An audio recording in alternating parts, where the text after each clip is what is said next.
Good evening, everyone. This is Johnny C. Cochran with the Libertarian Party of Alabama. I was the candidate for Alabama's 4th Congressional District. Wanted to make a video that I will divide up into three parts.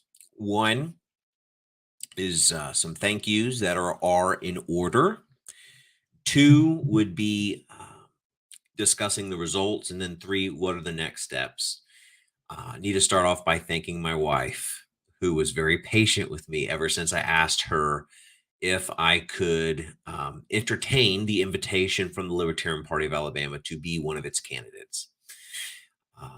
She really stepped up. We have two really young, active boys that will wear you out. And so if I had to go to an event here locally in Tuscaloosa on a weeknight to try to meet voters, or on Saturdays was typically traveling, in Fort Payne, Gadsden, Russellville, kind of just all over the map on Saturdays. And so I just want to say thank you. I love you. I appreciate that, dear.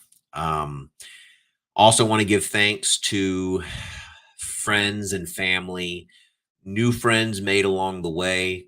I met some very passionate, liberty-minded folks, and I appreciated your support, whether that was time, campaign contributions, and votes. There were two volunteers in particular. You know who you are. I thank you from the bottom of my heart.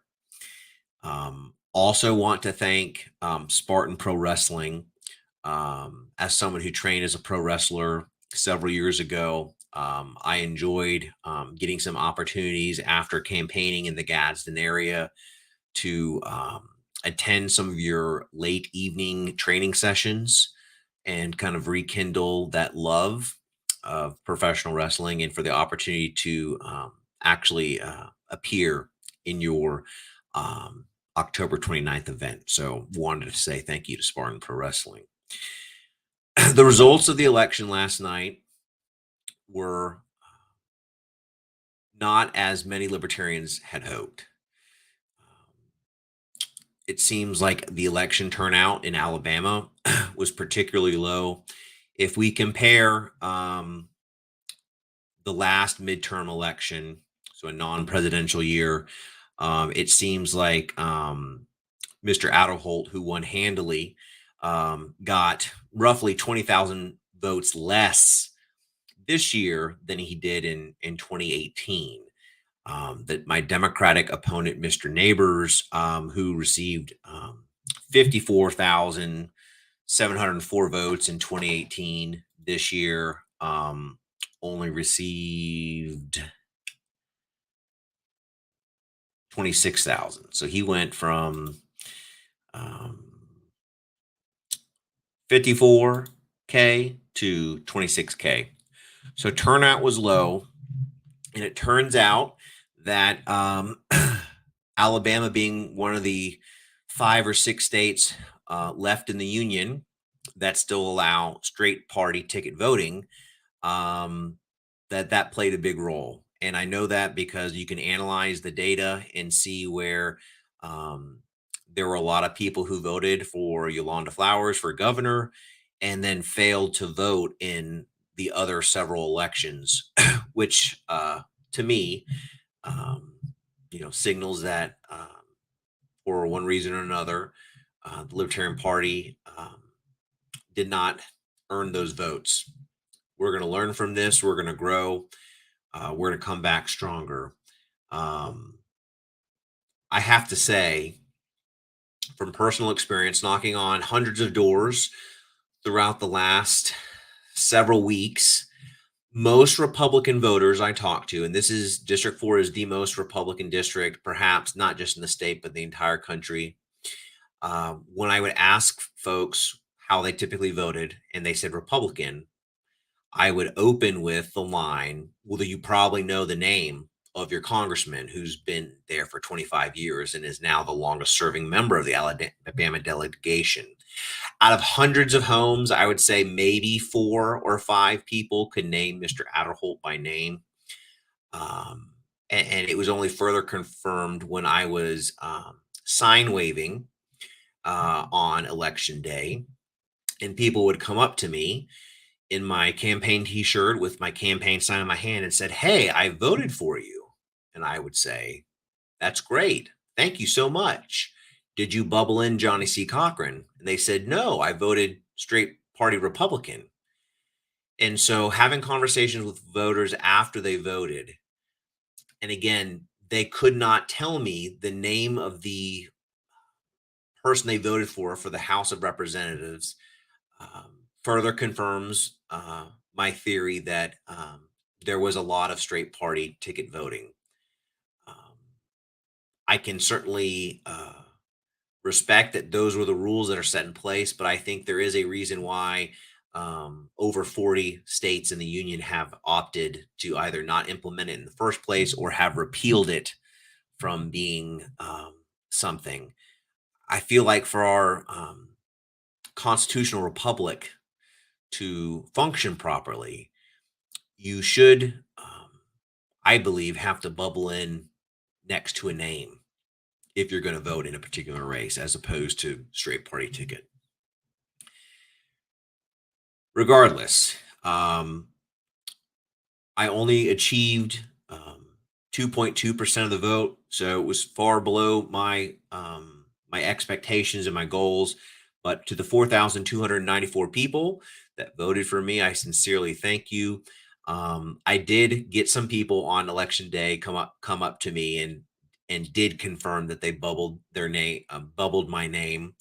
And the most common feedback I got was not that they were libertarians and they were voting for the libertarian in the race, but that they sincerely feel like people want more choices, and that the two parties that we have in America, while they claim that there's a great ocean between them, I believe that that is not the case. That it is uh, mostly a work.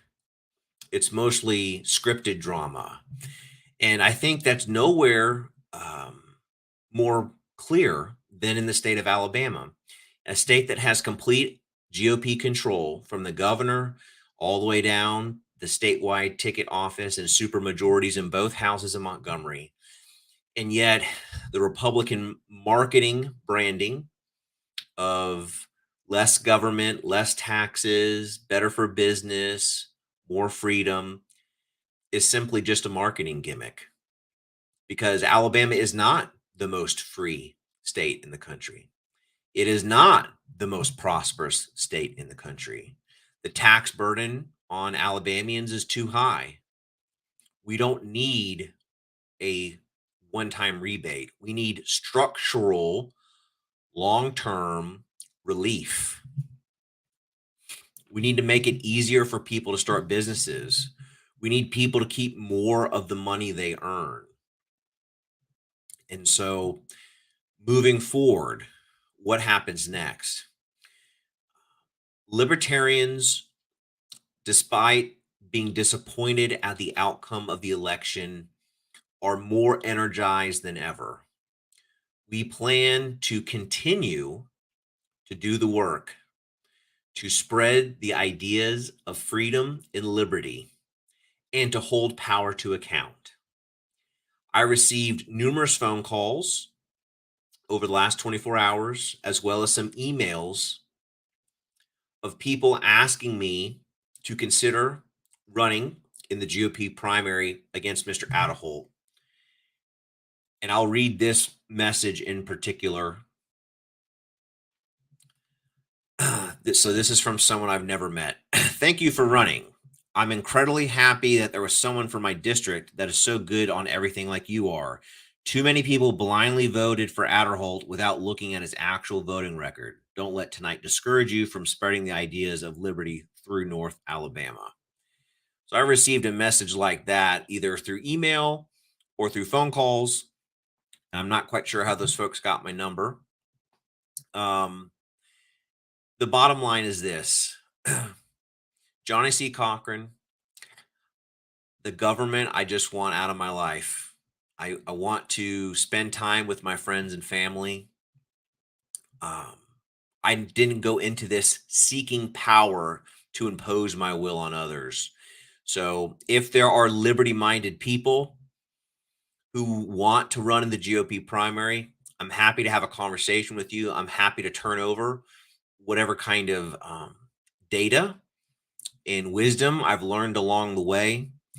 Um, but, Mr. Adderholt, if you, who I'm not even sure acknowledged I was ever in this race, it's my sincere hope that perhaps you'll start voting in a way that's more consistent with following the Constitution, with fiscal responsibility, with a 25-year track record and having a lifetime score in the 60 percentile with Heritage Foundation, Club for Growth, and Freedom Works. Um, I believe that a state like Alabama that believes in the branding of the Republican Party deserve better results. And I hope that you start to deliver those results, or that others across the state and across the district will start to maybe ask you some more tougher questions. I want to thank Mr. Rick Neighbors. Rick Neighbors was the Democrat opponent in my race. I've met him multiple times, had conversations with him, and while him and I might not see eye to eye on policy solutions, I found him to be honorable, and I just want to thank him for the race that he conducted. All my interactions with him were highly professional, and I appreciate all the pearls of wisdom he dropped along the way. I believe that there's too much power in Washington, D.C., that the people of Alabama know better how to run their state than the people in Washington, D.C. And the next level to that is I believe that Alabamians in their local communities know how to run their local communities better than Montgomery does.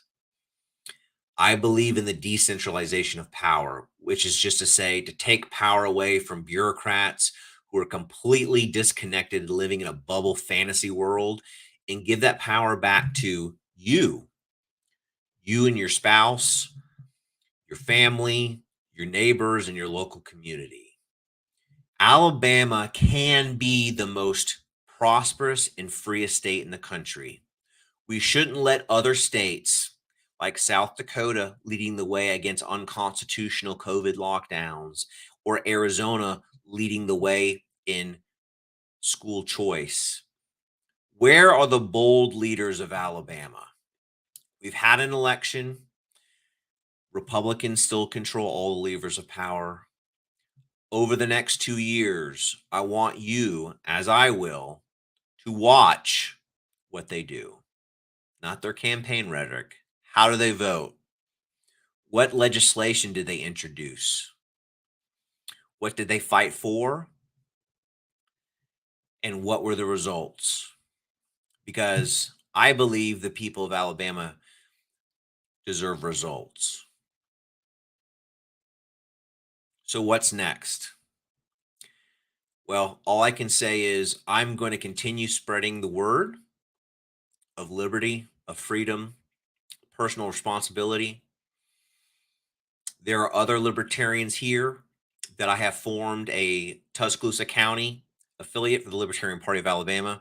We're going to continue to meet, and we're going to continue to try to improve things here locally so that the people of Tuscaloosa County can be more free and more prosperous. Thank you for the opportunity to be considered. It is my hope that after any election, those that get elected will start to make decisions for the best of all Americans. And like many, we'll have to watch and see what happens. Thank you so much again to be considered. And I look forward to meeting many of you down the road in the future. Thanks.